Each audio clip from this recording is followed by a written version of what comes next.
सारी व्यवस्था प्रभु के ऊपर ही डिपेंड है, मुझे कुछ नहीं लेना देना। अगर प्रभु को इस शरीर को रखना होगा तो प्रभु दौड़ते हुए आएंगे, रक्षा करेंगे, और नहीं रखना होगा तो खूब ऊपर चला जा, मुझे कोई तमन्ना नहीं। क्यों? तो मुझे तो भगवान का रूप मिल गया, मेरा कल्याण तो हो ही गया आत्मा का। अब प्रभु रखेंगे, पूरी जन्म की हमारी तपस्या है तो प्रभु रखेंगे, रक्षा करेंगे, प्रभु का पहरा ही रहेगा हमारे पास। तो हमें इतना प्रभु ने भरोसा दिला दिया कि हमसे काल दूर रहेगा खड़ा। अच्छा, लेकिन ये नहीं कि अपमान बिल्कुल नहीं, भगवान के हैं, भगवान का पैरो रहेगा, जब पैरो रहेगा तो काल तो दूर रहेगा। शेर भी आएगा तो बगल में बैठेगा, शांति रूप में आएगा, और नहीं आएगा नहीं पहले ही भाग जाएगा। हम जंगल में कई बार गए, 4-4, 5-5 किलोमीटर भीतर जंगल में अकेले, तो हमें कोई जानवर नहीं मिलता है। जब प्रभु की इच्छा होगी तभी जानवर हमें प्राप्त होंगे, नहीं होंगे नहीं, जानवर पहले ही भाग जा, रास्ता साफ मिलती है। जिस तरह से मुख्यमंत्री या मंत्री आते हैं तो रोड पर पुलिस लग जाती है, रास्ता साफ करती है, तो इसी तरह से हम जंगल में चलते हैं तो आगे प्रभु के गण पहुंच जाते, रास्ता साफ करो, भगता रहा है तो हमें कोई जानवर नहीं मिलता है। और इसी तरह से रात। सीताराम दोस्तों, आज हम जिन संत की कुटिया में आए हैं, बहुत ही सरल हृदय संत हैं और इनकी व्यवस्था स्वयं साक्षात भगवान करते हैं, खाने पीने और रहने की। सीताराम महाराज जी। जय सीताराम महाराज जी। आप जो है इसी तरह बैठ जाते हैं जंगल में, जहाँ कोई बिछौना उस तरह कुछ जरूरत नहीं?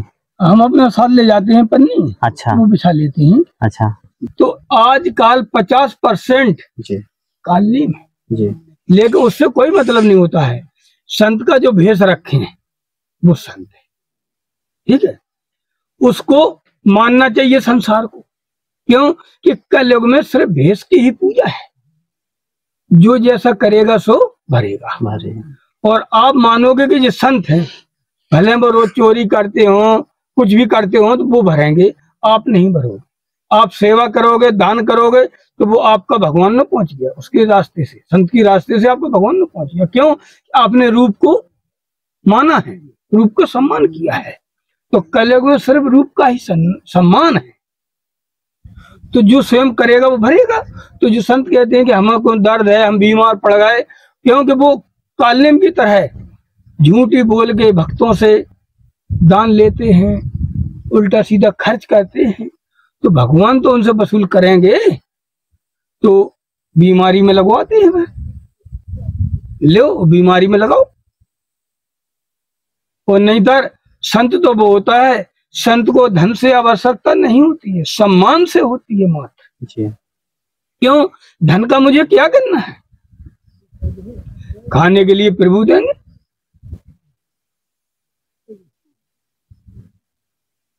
मुझे क्या लेना देना धन से। हम हैं यहाँ पे टाटी घाट में, हमको मिलता है धन, हम भंडारा कर देते हैं। अच्छा, हाँ, थोड़ा बहुत अपने उपयोग में जो जरूरत पड़ी वो किया, अच्छा, इकट्ठो कर करके भंडारा कर देते हैं। अच्छा, टाटी घाट के सब संत जानते हैं। क्यों कि प्रभु ने हमको इतना ज्ञान दे दिया, ज्ञान के बगैर वैराग्य नहीं चलेगा। अच्छा, ज्ञान और वैराग्य दोनों का जोड़ है। अगर आपके पास ज्ञान नहीं है तो आप संतगिरी चला नहीं पाओगे, भेष भले रखा रहो लेकिन चला नहीं पाओगे। तो ज्ञान है तो तभी आप संत बन पाओगे, तभी भगवान से पहुंच पाओगे, जोड़ने वाले तभी जुड़ पाओगे। तो ज्ञान वैराग्य का जोड़ है। तो प्रभु ने हमको ज्ञान पहले ही दे रखा है, हम संत ही नहीं बने थे तभी। हाँ, हम नरसिंहधारा पे रहते थे, हम संत नहीं बने थे। वहां हम आए, हमने वहां पे 9 दिन कुछ नहीं खाया, निकले ही नहीं बाहर। हाँ, निकले ही नहीं।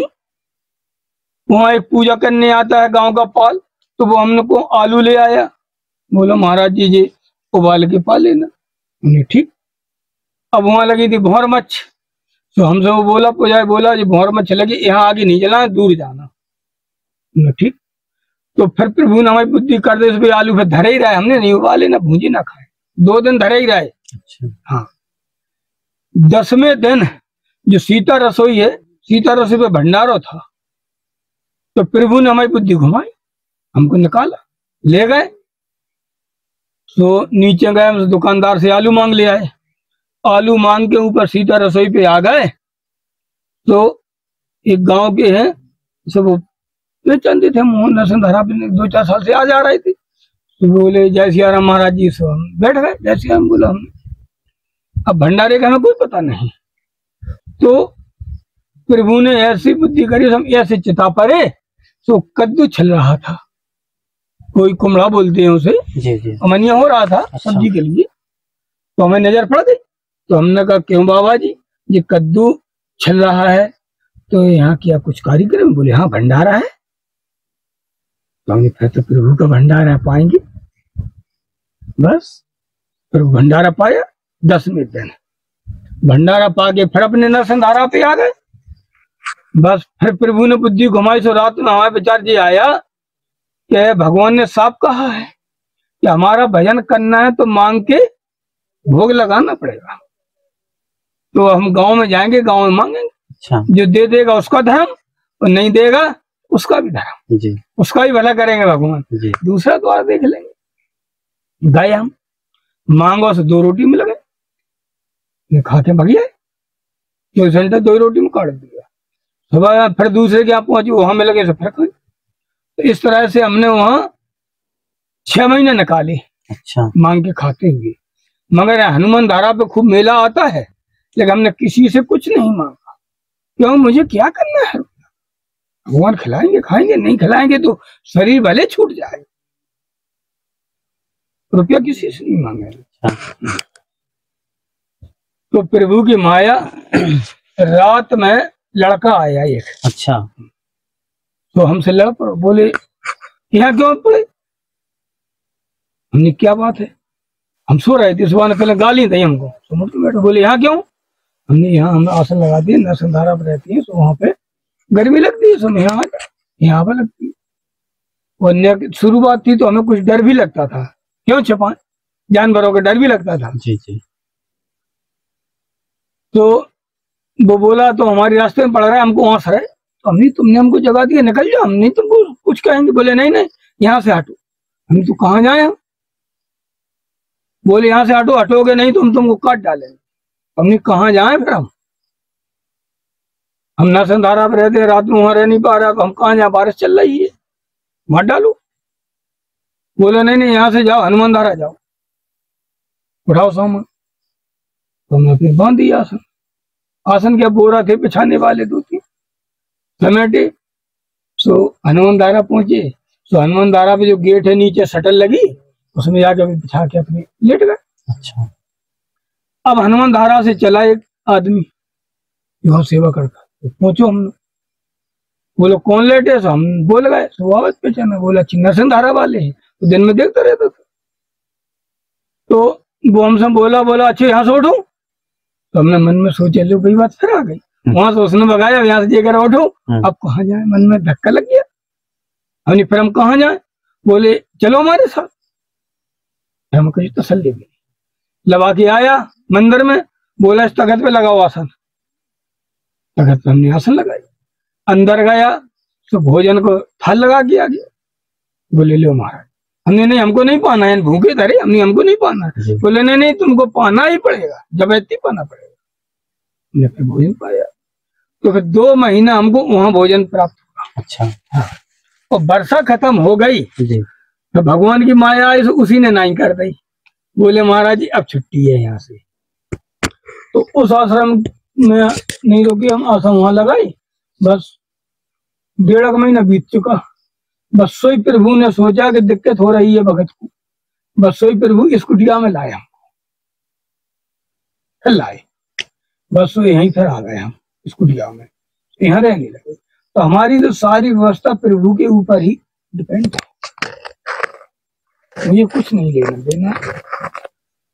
अगर प्रभु को इस शरीर को रखना होगा तो प्रभु दौड़ते हुए आएंगे, रक्षा करेंगे, और नहीं रखना होगा तो खूब ऊपर चला जाए, मुझे कोई तमन्ना नहीं। क्यों? तो मुझे तो भगवान का रूप मिल गया, मेरा कल्याण तो हो ही गया आत्मा का। अब प्रभु रखेंगे, पूरी जन्म की हमारी तपस्या है, तो प्रभु रखेंगे, रक्षा करेंगे, प्रभु का पहरा ही रहेगा हमारे पास। तो हमें इतना प्रभु ने भरोसा दिला दिया कि हमसे काल दूर रहेगा खड़ा। अच्छा, लेकिन ये नहीं कि अपमान बिल्कुल नहीं, भगवान के हैं, भगवान का पैरों रहेगा। जब पैरों रहेगा तो काल तो दूर रहेगा। शेर भी आएगा तो बगल में बैठेगा, शांति रूप में आएगा, और नहीं आएगा नहीं, पहले ही भाग जाएगा। हम जंगल में कई बार गए, 4-4, 5-5 किलोमीटर भीतर जंगल में अकेले, तो हमें कोई जानवर नहीं मिलता है। जब प्रभु की इच्छा होगी तभी जानवर हमें प्राप्त होंगे, नहीं होंगे नहीं, जानवर पहले ही भाग जा, रास्ता साफ मिलती है। जिस तरह से मुख्यमंत्री या मंत्री आते हैं तो रोड पर पुलिस लग जाती है, रास्ता साफ करती है, तो इसी तरह से हम जंगल में चलते हैं तो आगे प्रभु के गण पहुंच जाते, रास्ता साफ करो, भगता रहा है, तो हमें कोई जानवर नहीं मिलता है। और इसी तरह से